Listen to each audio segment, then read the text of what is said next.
પશ્ચિમ કચ્છની local crime બ્રાન્ચે social media પર લોકોને લલચાવી છેતરપિંડી કરતી મોટી ગેંગનો પર્દાફાશ કર્યો। ફેસબુક અને ઇન્સ્ટાગ્રામ પર ફેક આઈડી બનાવી સસ્તા સોના અને 1 લાખના બદલે 5 લાખ રૂપિયાની લાલચ આપી લોકોને ઠગતી આ ટોળકીના મુખ્ય આરોપી અઝરુદ્દીન કામશા શેખને પોલીસે ઝડપી પાડ્યો છે।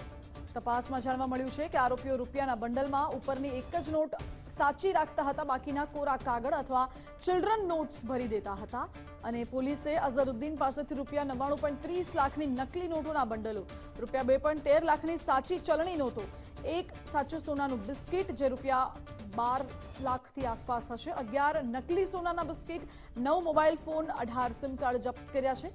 આરોપીના 4 સાગરીતો રમજુશા શેખ, અલીશા શેખ, શેખ ડાડા અને સુલતાન લંધા હજુ પણ ફરાર છે। તેમને પકડવા પોલીસે તપાસના ચક્રો ગતિમાન કર્યા છે। 1 લાખના બદલામાં 5 લાખ રૂપિયા આપવાની અને જે સોનાના બિસ્કિટ છે એ માર્કેટ ભાવ કરતા એકદમ ઓછી કિંમતે આપવાની લોભામણી લાલચ આપતા વિડીયો એ લોકોએ અપલોડ કરેલા।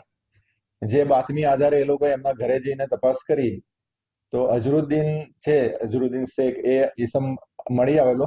એને ભાગવાની કોશિશ કરી એટલે એને સાથે રાખીને પછી એના ઘરની સર્ચ કરી, ઝડપી કરી તો એમાં એમના ઘરની જે સેટી છે પલંગ, એમાંથી જુદા જુદા નોટોના બંડલો મળ્યા। એમાં 500ની નોટોના બંડલ, 100ની નોટોના બંડલ, 200ની નોટોના બંડલ, એ બંડલો મળ્યા। એમાં ઉપર એક નોટ સાચી હોય અને બાકીની નીચે બધી નકલી નોટ હોય, ચિલ્ડ્રન્સ બેંક ને એવી બધી નોટો હોય।